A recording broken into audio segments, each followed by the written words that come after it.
चलत कत टेढ़ो टेढ़ो रे। मन सीधा चल ही नहीं सकता। अगर तुम मेरी बात ठीक से समझो तो मन का अर्थ ही है टेढ़ा टेढ़ा चलना। टेढ़ी चाल का नाम मन है। जैसे ही चाल सीधी हुई कि मन गया। मन सीधी चाल में बचता ही नहीं, इसलिए सरलता से मन भागता है, जटिलता को चुनता है। जितनी जटिल चीज हो उतनी मन को रुचती है, जितनी कठिन चीज हो उतनी मन को रुचती है। हिमालय चढ़ना हो जसता है, परमात्मा में जाना हो नहीं जसता, क्योंकि इतनी सरल घटना है कि वहां कोई चुनौती नहीं, वहां कोई चैलेंज नहीं। कठिन को जीतने में मजा आता मन को, सरल को जीतने का उपाय ही नहीं। सरल को क्या जीतोगे? परमात्मा से लोग वंचित हैं इसलिए नहीं कि वो बहुत कठिन, इसलिए वंचित हैं कि वो बहुत सरल है। इसलिए वंचित नहीं है कि वो बहुत दूर है, इसलिए वंचित है कि वो बहुत पास है। उसमें चुनौती नहीं। दूर की यात्रा पर तो मन निकल जाता है, पास की यात्रा में यात्रा ही नहीं, जाना कहां है। तो जितना तुम्हारा मन किसी चीज में जटिलता पाता है उतना ही रस लेता है, क्योंकि चाल टेढ़ी मेढ़ी करने की सुविधा है। सीधे सीधे में, साफ सुथरे में मन कहता है कुछ रस नहीं, क्या करोगे? बात इतनी साफ सुथरी है, कोई भी पहुंच सकता है, तुम्हारी क्या विशिष्टता? इसलिए तुम्हें कहूं, इसे ठीक से सुनो, समझ लेना। धर्म बड़ी सीधी चीज है, लेकिन मन के कारण पुरोहितों ने धर्म को बहुत जटिल बनाया, क्योंकि जटिल की ही अपील है। तो उल्टी सीधी हजार चीजें धर्म के नाम से चल रही। उपवास करो, शरीर को सताओ, शीर्षासन करके खड़े रहो, उल्टा सीधा बहुत चल रहा है। और वो चलता इसलिए है क्योंकि तुम्हें जचता है। अगर मैं तुमसे कहूं कि बात बिल्कुल सरल है, बात इतनी सरल है कि कुछ करना नहीं है, सिर्फ खाली शांत बैठ के भीतर देखना है, तुम मुझे छोड़ के चले जाओगे। तुम कहोगे जब कुछ करने को नहीं है तो क्यों समय खराब करना, कहीं और जाएं जहां कुछ करने को हो।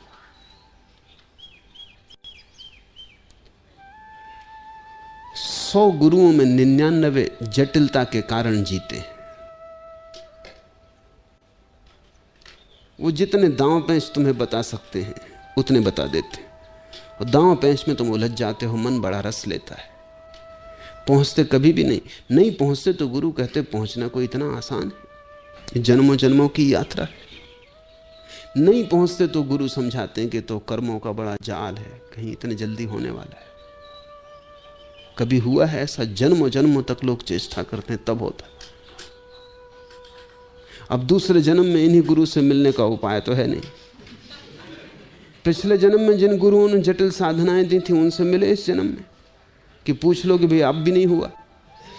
वो बात ही नहीं होती, क्योंकि दोबारा मिलने का कोई उपाय नहीं। मिल भी लो तो पहचान नहीं होती। तुम खुद को भूल गए हो, तुम्हारे गुरु भी अपने को भूल गए। इसलिए धंधा चलता है, जटिलता पर सारा खेल है। तुम समझो इसे, हीरे जवारात बहुमूल्य क्योंकि न्यून है, उनका मूल्य उनकी न्यूनता में। खुद में कोई मूल्य नहीं, कोहनूर 2 कौड़ी का नहीं। क्या करोगे? खाओगे, पियोगे। समझ लो कि कोहनूर हर सड़क पे पड़े हो, कंकड़ पत्थरों की तरह पड़े हो, फिर क्या करोगे? कोहनूर की कीमत खत्म हो जाएगी। दुनिया भर में हीरे जवाहरात जितने हैं उतने बाजार में लाए नहीं जाते, क्योंकि बाजार में लाने से उनकी कीमत गिर जाएगी। बड़े बड़े भंडार हैं हीरे जवाहरातों के, उनको रोक के रखा जाता है, और धीरे धीरे बहुत कम संख्या में हीरे जवाहरात बाहर निकाले जाते, क्योंकि अगर उनको सारा का सारा निकाल दिया जाए तो उनकी कीमत ही मिट जाए। इसी वक्त उनकी कीमत उनकी न्यूनता में। कोहिनूर एक है इसलिए मूल्यवान है, क्या कारण होगा इसके मूल्य का? इतना ही कि इसको पाना कठिन है। 4 अरब मनुष्य हैं और एक कोहिनूर है, तो 4 अरब प्रतियोगी हैं और एक कोहिनूर है। बड़ा जटिल मामला है। 4 अरब पाने की कोशिश कर रहे हैं और एक कोहिनूर है। बहुत कठिन है। गांव गांव, सड़क सड़क, पहाड़ जंगल, सब जगह कोहिनूर पड़े हों, कौन फिक्र करेगा? और कोई अगर बादशाह रणजीत सिंह या एलिजाबेथ अपने मुकुट में लगाएगी तो लोग हंसेंगे कि इसमें क्या है? कोहिनूर तो गांव गांव पड़े, बच्चे खेल रहे हैं। न्यूनता का मूल्य है, क्योंकि न्यूनता के कारण पाने में जटिलता पैदा हो जाती। कुछ चीजों के मूल्य बाजार में बहुत ज्यादा रखने पड़ते हैं, इसलिए वो बिकती। अगर उनके मूल्य कम कर दिए जाएं तो उनको खरीदार न मिले। अभी बड़े मजे का अर्थशास्त्र है। तुम सोचते होगे कि चीजों के दाम कम हो तो ज्यादा खरीदार मिलेंगे। कुछ चीजें ऐसी हैं कि उनके खरीदार तभी मिलते हैं जब उनके दाम इतने हों कि ज्यादा खरीदार ना उनको खरीद सके। रॉल्स रॉयस खरीदनी हो तो कितने खरीदार खरीद सकते हैं? उसका मूल्य इतना ऊंचा रखना पड़ता है कि जो उसे खरीद ले वो उसकी प्रतिष्ठा बन जाए।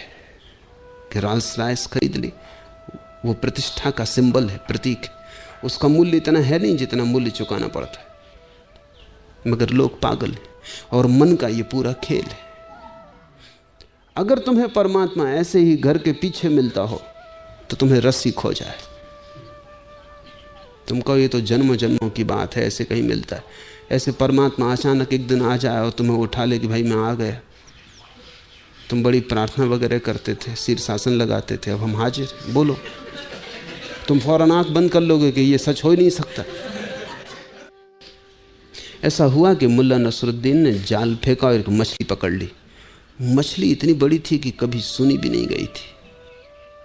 सिर्फ मछुओं की कहानियों में कि मछुए एक दूसरे को बताते हैं कि 10 मन की मछली पकड़ ली, मगर कोई मानता नहीं। सब समझते हैं कि गप मार रहा है। वो मछुओं से ज़्यादा गपवाज दूसरे नहीं होते, क्योंकि वो मछलियों की कहानियां बताते रहते हैं कि इतनी बड़ी मछली पकड़ ली, कि इतनी बड़ी मछली ठहरी हुई थी सागर के तट पर कि हम बैठ के उसकी पीठ पर रोटी पकाए और मछली को पता ना चला। जब तक मछली को पता चला तब तक हमारी रोटी पक गई, भोजन कर चुके, तब वो हिली। इतनी बड़ी थी। एक बड़ी मछली पकड़ ली, भीड़ लग गई। नसरुद्दीन ने सब तरफ से उस मछली को जाकर देखा, सिर हिलाया और कहा कि नहीं, ये सच है ही नहीं, ये झूठ है, ये तो एक गप है, इसको कौन मानेगा। उसने कहा भाइयों मुझे सहायता तो इसको सागर में फेंक देने दो, ये मछली है ही नहीं, ये एक झूठ है। अगर परमात्मा ऐसी आ जाए चुपचाप और कहे कि मैं आ गया, तुमने याद किया, तो तुम भरोसा ना करोगे, तुम कहोगे ये एक झूठ है, कोई सपना देख रहा हूं, ये हो ही नहीं सकता। तुम सरल को मान ही नहीं सकते। और मैं तुमसे कहता हूं परमात्मा ऐसा ही आता है। अगर तुम्हारे मन की टेढ़ी मेढ़ी चाल ना हो, अगर तुम सीधे सरल होकर बैठ जाओ, तो परमात्मा ऐसे ही आता है कि उसकी पग ध्वनि भी नहीं सुनाई पड़ती। एक क्षण पहले नहीं था और एक क्षण बाद है। अचानक तुम उससे भर गए हो, उसके मेघ ने तुम्हें घेर लिया है, उसके अमृत की वर्षा होने लगी। तुम कभी यह भी ना समझ पाओगे कि मेरी क्या योग्यता थी और परमात्मा आया, क्योंकि योग्यता की बात तो तर्क की बात है। परमात्मा कुछ किसी योग्यता से थोड़ी मिलता है। तुम कभी समझ ही ना पाओगे कि मेरी पात्रता क्या थी, मैंने क्या किया था जिसकी वजह से परमात्मा मिला, क्योंकि करने से थोड़ी ही परमात्मा मिलता है। वो तुम्हें मिला ही हुआ है, तुम्हारे करने के पहले मिला हुआ है, तुम्हारे होने के पहले मिला हुआ है। तुम उसे खो ही नहीं सकते। मन की टेढ़ी मेढ़ी चाल कि तुम्हें लगता है खो गया, फिर खोज का सवाल उठता है। जिसे कभी खोया नहीं उसे तुम खोजने निकल जाते हो। जिस दिन परमात्मा मिलता है उस दिन प्रसाद रूप अकारण मिला ही हुआ है। तुम जरा बैठो, तुम दौड़ो मत, तुम थोड़े मन को विसर्जित करो, तुम मन की मत सुनो, तुम मन के धुएं से जरा अपने को मुक्त करो और पार ले जाओ। तुम जरा मन की घाटी से हटो, थोड़ा सा फासला मन से, और परमात्मा से सारी दूरी मिट जाती। इसे हम ऐसा कह सकते हैं कि जितना मन के पास हो तुम, उतने परमात्मा से दूर, जितने मन से दूर उतने परमात्मा के पास। बस ऐसा ही सीधा साफ गणित है। जितने मन से दूर उतने परमात्मा के पास। जिस दिन मन नहीं उस दिन तुम परमात्मा हो। परमात्मा को तुमने खोया नहीं है, मन को तुमने पा लिया है, यही तुम्हारी अड़चन है। चलत कत टेढ़ो टेढ़ो रे, नौ द्वार नरक धरी मूंदे, तू दुर्गंध को बेड़ो रे। क्यों इतना तिरछा चलता है और क्यों इतनी अकड़? क्योंकि अकड़ के कारण लोग तिरछे तिरछे चलते। पैसा मिल जाए तो आदमी अकड़ के चलता है, इलेक्शन में जीत जाए तो देखो पैर जमीन पे नहीं पड़ते, तिरछा तिरछा चलता है। कबीर कह रहे हैं कि तेरी अकड़ का कोई कारण समझ में नहीं आता, नाहक ही अकड़ा हुआ है। अगर सच्चाई कहनी है तो अकड़ का तो कोई भी कारण नहीं है। नौ द्वार नरक धरी मूंदे, तेरे ही 9 द्वारों के कारण नरक में गिरेंगे। 9 द्वार हैं शरीर के 9 छिद्र, आंख कान नाक, शरीर के 9 छिद्र, जिनसे मन अपनी वासना को संसार में फैलाता है, जिन द्वारों से मन बाहर जाता है, पदार्थ से चिपटता है, दूसरे को पकड़ता है, परिग्रह बनाता है, लोभ काम क्रोध को पैदा करता है। तो कबीर कहते हैं 9 द्वार नरक धरी मूंदे, तेरे ही कारण और तेरे ही द्वारों के कारण नरक का द्वार खुलेगा। अकड़ किस बात की है? क्यों ऐसा तिरछा तिरछा जा रहा है? तू दुर्गंध को बेड़ो रे, और मैंने तुझसे कभी कोई सुगंध उठते देखी नहीं, सिवाय दुर्गंध के तुझसे कभी कुछ उठा नहीं। तू दुर्गंध का घर है, फिर भी अकड़ा फिर रहा है। इसे थोड़ा समझो। अपने ही मन से बात करनी ध्यान का एक बड़ा गहरा प्रयोग है। जब तुम अपने मन से बात करने लगते हो तो फासला हो जाता। जब तुम अपने मन से बात करते हो तो मन वहां, तुम यहां। तुम अपने मन से कहते हो चलत कत टेढ़ो टेढ़ो रे, फासला हो गया। तुम बोलने वाले हो गए, मन सुनने वाला हो गया। अपने मन से बात करना ध्यान का एक गहरा प्रयोग है। कभी कभी बैठ के बात करने से तुम बड़ा लाभ पाओगे, और मन के पास कोई जवाब नहीं है। अगर तुमने ठीक से बात की और चीजें साफ रखी तो मन क्या कहेगा? मन के पास कोई जवाब नहीं है। तू दुर्गंध को बेड़ो रे, मन से सिवाय दुर्गंध के कभी कुछ नहीं उठता। और कभी अगर तुम्हें सुगंध मालूम पड़ती है तो तुम खोज करना, वो मन के पार से आती होगी, मन से नहीं आती। जैसे समझो, क्रोध मन से उठता है, घृणा मन से उठती है, वैमनस्य ईर्षा मन से उठती है, जलन द्वेष मत्सर मन से उठता है, सब उपद्रव मन से उठता है। अगर कभी तुम्हें मन से कोई ऐसी चीज भी उठती मालूम पड़ती हो जो दुर्गंध जैसी नहीं है, तो तुम ठीक से खोजना, तुम फौरन पाओगे कि वो मन के पार से आ रही। जो प्रेम मन से उठता है वो तो दुर्गंध भरा ही होता है, वो तो घृणा का ही दूसरा रूप होता है। लेकिन एक ऐसा प्रेम भी है जो मन के पार से उठता है, और उसे तुम पहचान लोगे तत्क्षण, उसकी सुगंध ही और है। जब कभी कोई एक ऐसा प्रेम उठता है जो कुछ भी नहीं मांगता, जो कुछ भी नहीं चाहता, जिसकी कोई अपेक्षा नहीं है, जैसा प्रेम बुद्ध की आंखों में दिखाई पड़े, वो प्रेम मन से नहीं आ रहा, वो मन के पार से आ रहा है। उसमें फिर कोई दुर्गंध नहीं है, उसमें फिर घृणा का कोई पहलू नहीं। तुम बुद्ध के प्रेम को घृणा में नहीं बदल सकते, तुम्हारे प्रेम को घृणा में बदला जा सकता है। तो वो प्रेम मन से आ रहा है। तो क्या हुआ मापदंड? मापदंड ये हुआ कि जो भी चीज अपने से विपरीत में बदली जा सके वो मन से आ रही है, और जो अपने से विपरीत में न बदली जा सके वो मन के पार से आ रही है। ये क्राइटेरियन हुआ, ये निकस हुआ। इस पे तुम कस लेना। तुम किसी को प्रेम करते हो, एक स्त्री को प्रेम करते हो, आज सुंदर है, कल बूढ़ी हो जाएगी, फिर भी प्रेम करोगे, ऐसा ही प्रेम करोगे। आज स्वस्थ है, कल बीमार हो जाए, कैंसर ग्रस्त हो जाए, कि कोढ़ आ जाए, सारा शरीर गलने लगे, फिर भी तुम ऐसा ही प्रेम करोगे। सिर्फ सोचो, तत्क्षण तुम जान लोगे कि नहीं कर पाओगे। आज स्त्री प्रसन्न है, तुम्हें पूजती,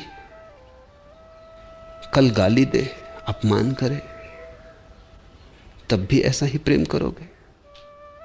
आज तुम्हारे पीछे छाया की तरह चलती, तुम्हारे अहंकार को भरती, कल किसी और की तरफ प्रेम की नजर से देख ले, तब भी तुम ऐसा ही प्रेम करोगे।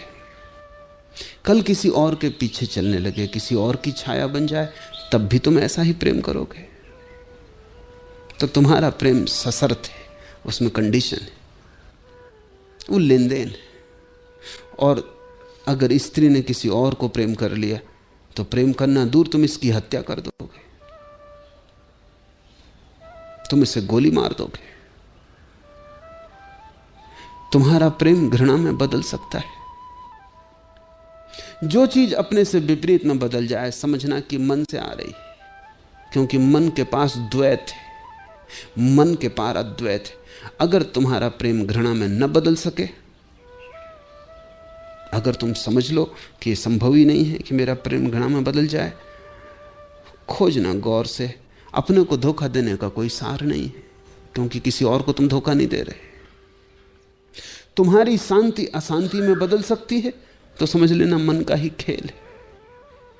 तुम अगर ऐसी शांति को अनुभव करो जो कि कुछ भी न बिगाड़ सकेगा, जिसे कोई विघ्न बाधा न डाल सकेगा, तुम्हारी अशांति ऐसी हो, तुम्हारी शांति ऐसी हो कि उसे अशांति में बदलने का कोई उपाय ना हो सकेगा,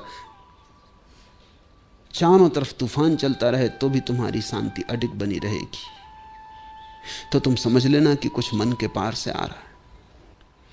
मन के पार से जो आता है वो विपरीत में बदल नहीं सकता, क्योंकि उसका विपरीत है ही नहीं, वो अद्वैत से आ रहा है, उससे अन्य कोई है ही नहीं। कभी कभी तुम्हें सुगंध की खबर मिल सकती मन से भी, लेकिन वो सुगंध मन की नहीं है। मन से तो दुर्गंध ही उठती है, और जो भी तुम मन से करोगे तुम्हारा जीवन उतना ही दुर्गंध से भरता जाएगा। अगर तुम दुर्गंध से भर गए हो तो चेतो, कब तक मन पर भरोसा किए जाओगे? काफी कर लिया, हर चीज की हद होती है। चलतकत टेढ़ो टेढ़ो रे, नौ द्वार नरक धर मुंदे, तू दुर्गंध को बेड़ो रे। घर है तू दुर्गंध का, 9 द्वार खुलते हैं तो उससे नरक के, और अकड़ के तू चलता है, कुछ समझ में बात आती नहीं। कबीर अपने मन से कहते हैं, जे जारे तो होई भस्म तन, और जब जलाया जाएगा तो शरीर के साथ शरीर भस्म होगा, राख हो जाएगा, तू भी राख हो जाएगा। रहित किरम उही खाई, अगर कोई टुकड़े बच गए शरीर के आग से तो कीड़े मकोड़े खा लेंगे। अकड़ किस बात की है? किस लिए इतना सिर ऊंचा किए चल रहा है? ये पताकाएं किस लिए फहराए जा रही हैं? झंडा उठाने जैसा कुछ भी तो नहीं है। सूकर स्वान काक को भाखिन, छोड़ देगी चेतना, उड़ जाएगा पखेरु। हंस यात्रा पर निकल जाएगा तो तुझे सूअर, कुत्ते, कौए भक्ष बना लेंगे। तामे कहा भलाई, कुछ बात समझ में नहीं आती कि क्यों तू इतना अकड़ा है। फूटे नैन हृदय नहीं सूझे, मति एक ही नहीं जानी। तेरे कारण पाया तो कुछ भी नहीं, खोया बहुत। और बड़ी से बड़ी चीज जो खो दी है मन के कारण, वो है फूटे नैन हृदय नहीं सूझे। मन ने कब्जा कर लिया है इतनी तीव्रता से कि हृदय को बिल्कुल अलग ही तोड़ दिया है। मन की आंख सजग है और हृदय की आंख मन ने बिल्कुल अंधी कर दी, जैसे आंख पर तेजाब डाल दी हो हृदय की। फूटे नैन हृदय नहीं सूझे, तुझसे मिला तो कुछ नहीं, पाया तो कुछ नहीं, हृदय के नैन तूने फोड़ डाले। तूने कब्जा कर लिया आंखों पर, तू एक अधिकारी हो गया, मोनोपोलिस्ट। तू कहता हमसे ही देखो, और मन समझाता है कि हृदय अंधा है, देखना है तो हमसे देखो। मन कहता है प्रेम अंधा है, देखना है तो हमसे देखो, नहीं तो भटक जाओगे। और प्रेम एकमात्र आंख है। मन अंधा कहता है, मन तुम्हें हृदय की नहीं सुनने देता। जब तुम सुनते ही नहीं बड़े बड़े लंबे लंबे समय तक, तो धीरे धीरे हृदय की आवाज धीमी धीमी धीमी धीमी पड़ती जाती। और मन का शोरगुल इतना है कि वो आवाज सुनाई नहीं पड़ती। थोड़ा मन विदा हो, तुम्हारी थोड़ी दूरी बढ़े, तो पहली दफे तुम्हें पता चलेगा तुम्हारे भीतर हृदय भी है। और हृदय यानी एक अलग ही लोक, हृदय यानी एक नया ही आयाम, जीवन को जानने पहचानने की एक नई कीमिया। तुम नए ही हो जाओगे जब तुम हृदय से देखोगे। वही चीजें जो तुमने मन से देखी थी, वही चीजें तब तुम हृदय से देखोगे, तुम पाओगे बात ही बदल गई। अगर तुम मन से परमात्मा को देखोगे तो पत्थर से ज्यादा दिखाई नहीं पड़ेगा। अगर हृदय से तुम पत्थर को देखोगे तो परमात्मा से अन्यथा नहीं दिखाई पड़ेगा। जिन्होंने पत्थर की मूर्तियां बनाई हैं परमात्मा की, उन्होंने बनाई होंगी हृदय से, उन्हें परमात्मा दिखाई पड़ा। तुम भी जाते हो उसी मंदिर में, तुम्हें पत्थर दिखाई पड़ता है। पत्थर की मूर्तियां बनाने का बड़ा राज है। राज यही है कि अगर हृदय की आंख हो तो पत्थर दिखाई पड़ता ही नहीं, पत्थर रूपांतरित हो जाता है। पत्थर एक ऐसे अलौकिक रूप से आविष्ट हो जाता है कि कबीर ने कहा है महिमा कही न जाए। पत्थर तो तिरोहित हो जाता है, पत्थर में प्रकट हो जाता है परमात्मा, क्योंकि वो सब जगह भरा है, जगह जगह छिपा है। जरा खोदने की बात है, जैसे पानी जगह जगह छिपा है, जरा खोदा कि कुआं बन गया। लेकिन वो खुदाई हो सकती है हृदय के उपकरणों से। हृदय जोड़ता है, मन तोड़ता है। मन खंड खंड करता है, हृदय अखंड करता है। मन का सूत्र है विश्लेषण, एनालिसिस। हृदय का सूत्र है संश्लेषण, सिंथेसिस। जहां चीजें खंड खंड हैं, हृदय वहां अखंड देखता है, और जहां चीजें अखंड हैं वहां मन खंड खंड देखता है। हृदय जब परिपूर्ण रूप से सक्रिय होता है तो सारा अस्तित्व एक हो जाता है। कबीर कहते हैं पाया तो तुझसे कुछ भी नहीं, फूटे नैन हृदय नहीं सूझे। आंख फोड़ दी तूने, दृष्टि मिटा दी तूने, और हृदय की सारी सूझ खो गई। प्रेम के पंख काट डाले तूने, प्रार्थना का उपाय न छोड़ा। यही तेरी उपलब्धि है। मति एक नहीं जानी और प्रज्ञा की एक किरण तूने नहीं जानी, और न तूने जानने थी। मति का अर्थ है प्रज्ञा, परम ज्ञान, उसकी झलक। मन ने बहुत ज्ञान इकट्ठा कर लिया है, लेकिन उस ज्ञान में मति की जरा भी झलक नहीं है। बहुत जानता है मन और कुछ भी नहीं जानता।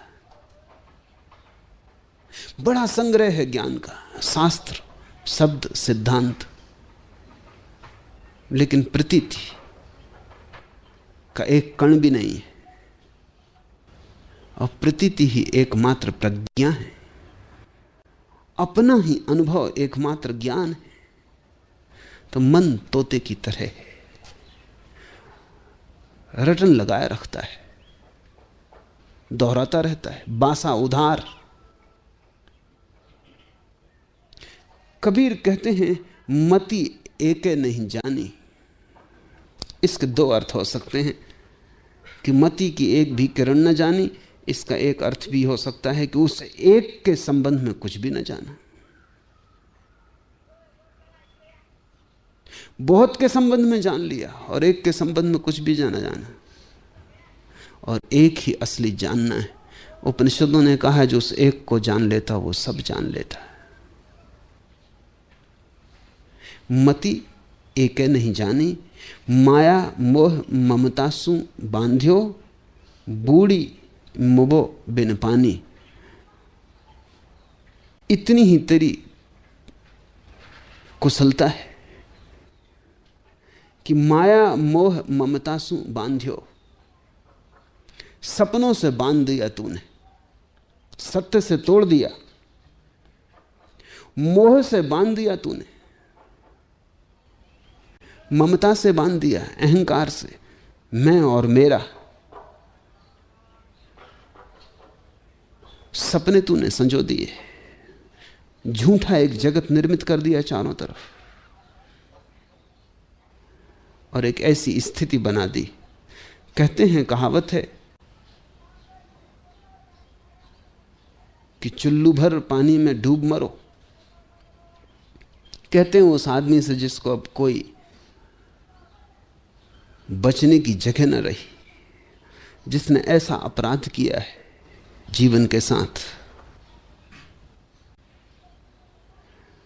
जिसने ऐसा पाप किया है जीवन के साथ,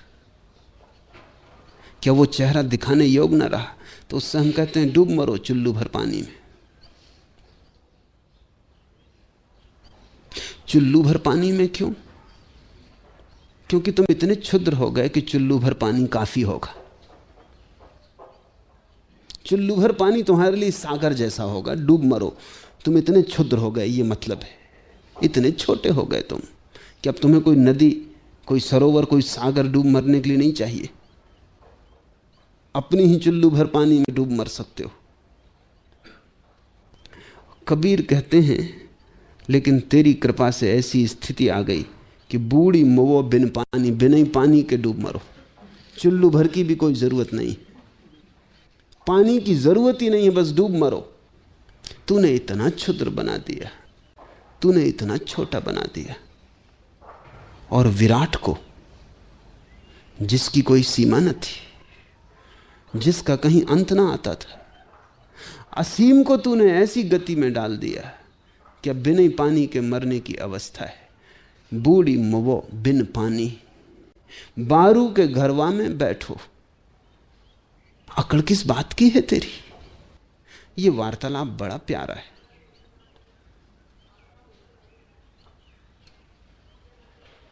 बारू के घरवा में बैठो, बैठा है रेत के घर में, जो अब गिरा तब गिरा, हवा का जरा सा झोंका और संभाले ना संभलेगा। शरीर की अवस्था ऐसी तो है, कब गिर जाएगा क्या पता। अभी है, क्षण भर बाद ना हो जाए। एक क्षण का भी तो भरोसा नहीं है। एक पल के लिए भी तो हम आश्वस्त नहीं हो सकते कि ये कल भी बचेगा। महाभारत में छोटी सी कथा है, एक भिखारी ने भीख मांगी। युधिष्ठिर कुछ काम में लगे थे, कहा कल आ जाना। भीम पास में बैठा था, उसने उठाया एक ढोल और जोर से बजाया और भागा गांव की तरफ। युधिष्ठिर ने कहा तू ये क्या कर रहा है, क्या हो गया? उसने कहा मैं गांव में खबर कराऊं कि मेरे भाई ने समय को जीत लिया, कल का आश्वासन दिया है। भिखारी से कहा कि कल आ जाना। इसका मतलब कि कल हम यहां रहेंगे, इसका मतलब कि कल तू भी रहेगा। मेरे भाई ने काल को जीत लिया, इतनी बड़ी घटना घट गई तो मैं जरा ढोल पीट के गांव में खबर कराऊं।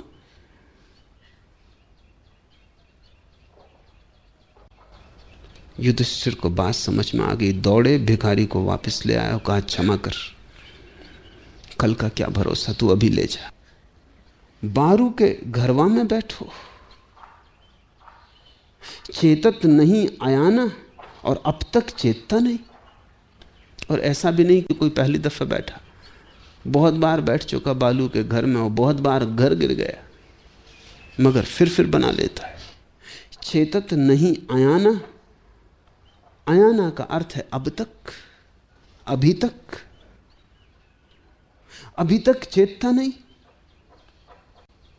कहे कबीर एक राम भगत बिन, बूढ़े बहुत सयाना। और सयाने होने की अकड़ मत कर, क्योंकि एक राम भगत बिन, बूढ़े बहुत सयाना, बड़े बड़े ज्ञानी डूब गए।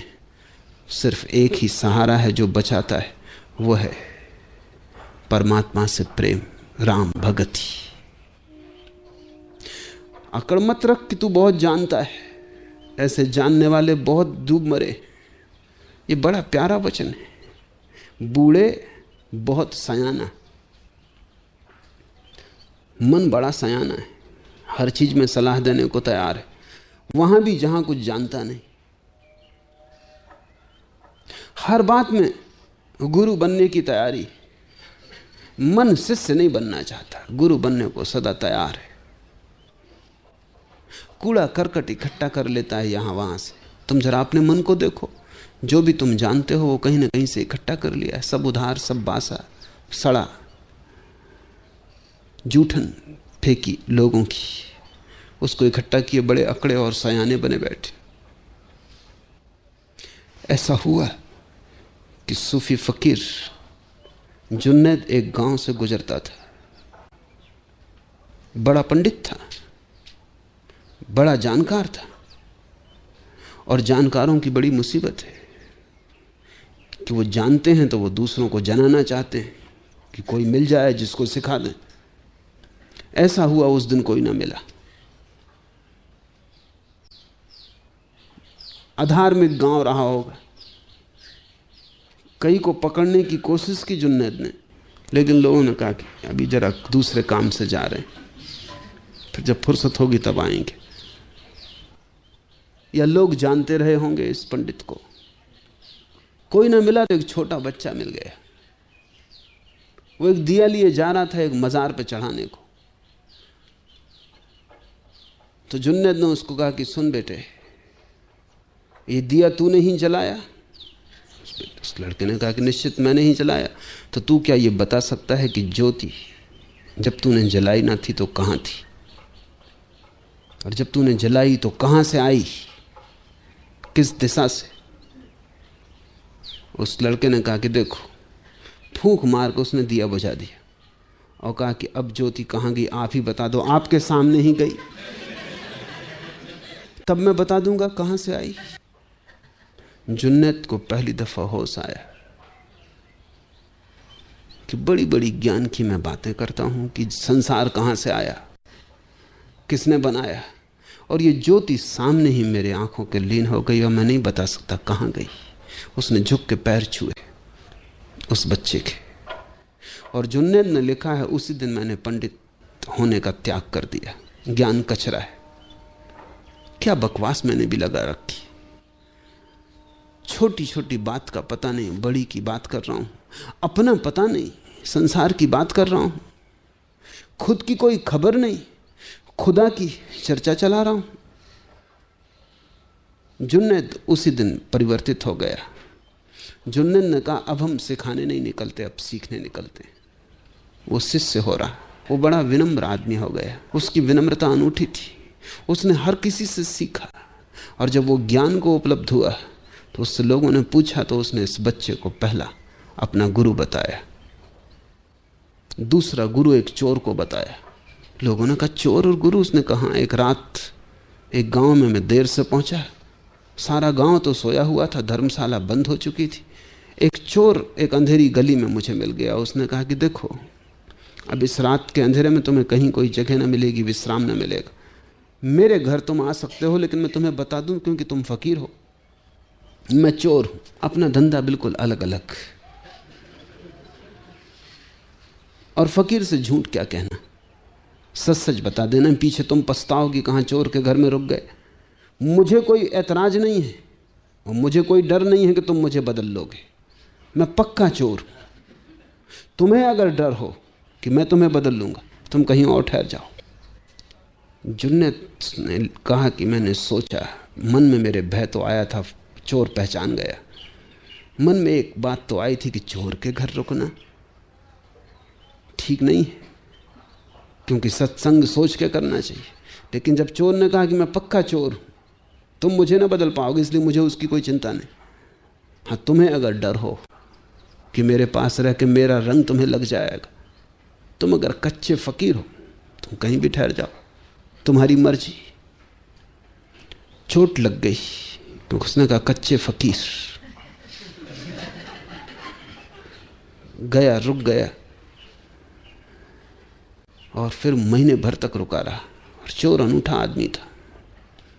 रोज सांझ चोरी के लिए निकलता, रोज बड़ी आशा से भरा हुआ निकलता, और जुन्नत से बड़ी बातें करता कि आज महल में ही प्रवेश करने वाला हूं, वो देखना तिजोड़ी ही उठा लाऊंगा।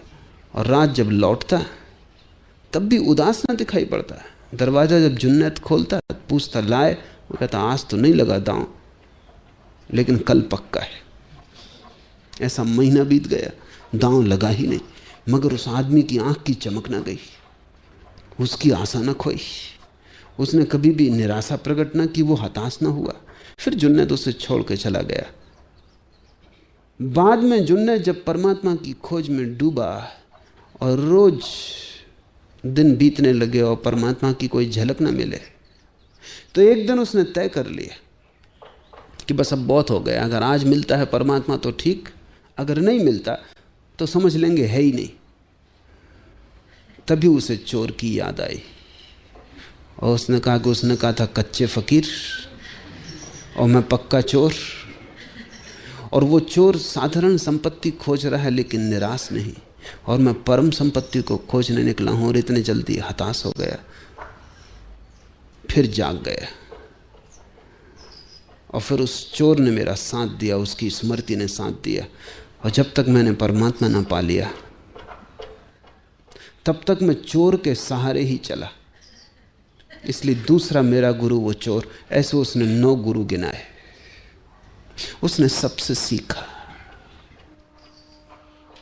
जब तक तुम मन का भरोसा किए हो, मन बड़ा सयाना है,